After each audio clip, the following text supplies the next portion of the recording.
Hi, my name is Jacqueline Robinson, and I'm doing my analysis on the Charleston County Human Services Commission. This is for my case management class, HUS 209, at Trident Technical College. At the Charleston County Human Service Commission, their mission statement is to serve the economically disadvantaged residents of Berkeley, Charleston, and Dorchester counties by increasing self-sufficiency and developing strategies to promote economic independence through partnership. With my research on this organization, I've come across knowing that this is an organization for our low income residents to help them with everyday needs. So if you need help with your light bill, you need help with rent, you need help with finding a job, finding childcare, especially summer childcare, this is a great organization and they help you out with referrals. A lot to help you get through daily lives. The Charleston County Human Services Commission was created by the federal government in 1964. It is funded by a community action agency, also known as CAA. The CAA fights against poverty in low income homes and working families. They provide housing, emergency services, education, employment, and childcare. The CAA receives its funding from the Federal Community Service Block Grant, also known as the CSBG. With the CSBG is a flexible resource that allows the CAA to react quickly and effectively to specific needs.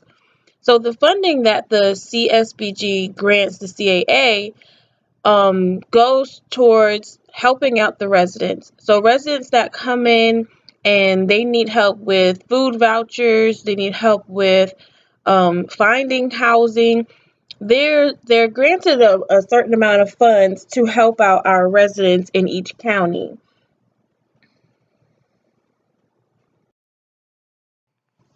Then they have their outreach program.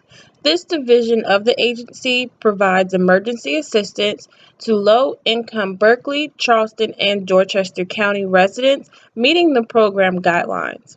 So they have certain guidelines in place just to check out like your financial state to see exactly how they can help and what it is that they can help. Their main goal is to help you out, not to do everything. And so they have different programs that you could qualify for that will help in assisting you get along, not basically carrying you along. Next, there is their Project Pride. The goal of the Project Pride is to remove all barriers to employment by providing the necessary resources for low income residents to succeed in job search or job application process.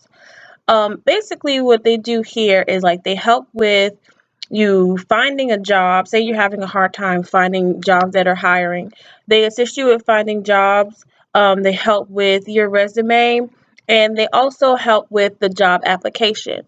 A lot of people feel that the best way to fill an application is just to write down your previous jobs, what you did there, and how long you were there, and then turn it in. And basically, with this Project Pride program, they help with filling out the job application so that it catches the manager's eye that's looking at your application. There are certain key things you should say and certain things you should just leave off of a job application that helps you with getting the job. Then they have their housing division.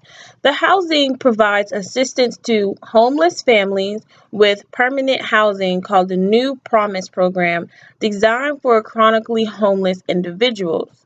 And then they have their affordable housing for individuals and families who meet the income guidelines. So for the New Promise Program, that's mainly for people who might have lost their house. There could be people who got divorced and can't really find somewhere else to live in the meantime. They have like their housing where they help out there. Um, then with the affordable housing, that's for individuals who are working they might have housing, but they can't afford that rent, so they kind of set you up with something else. You might have heard of Section 8. That's kind of what they do there. They look at your income and they determine how much your rent could be based on how much you're actually making. They then have the weatherization program. This addresses insulation, infiltration, and minor repairs of homes to conserve energy. So basically, they come out to your homes and they can do like little repairs, little knickknacks to help you conserve energy. One thing I noticed, especially in Charleston County, we had higher light bills last year during the winter time, and I noticed it was because of a tax credit that they added on. But there was little things that I did in my home that helped my light bill not be subject to this extra tax credit that SC&G was charging. And they kind of know how to do that. They have their mechanics that they have come out and they know how to do certain things, especially for homes, because I live in an apartment. But especially for homes, they have that assistance to help you preserve your energy. And lastly, they have the Youth Education Enrichment. This is the umbrella program consisting of several short-term programs like the youth leadership, summer school vouchers, school uniforms, youth leadership summer camp. These programs are great, especially when you need extra help with childcare. This is what this program is set up for. I really enjoy the fact that they have a lot of stuff for the summer because I've been having a lot of trouble with finding summer camps for my daughter. So they have their youth leadership summer camp, and then they also have summer school vouchers. And the way that that works is if you're in a county where their summer camp is not at, they will help you with vouchers to help you pay for a summer camp that is in your county. So you might want to call a number and see what county they're having the camp in that year.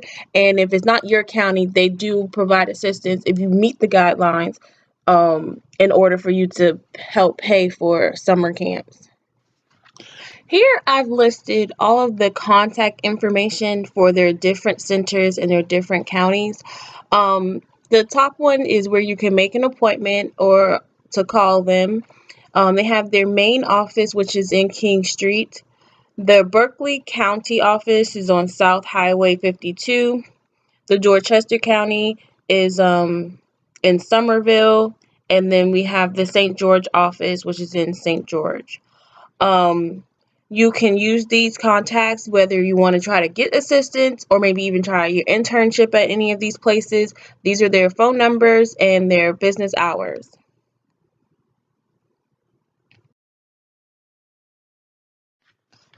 Well, thank you for listening to my presentation.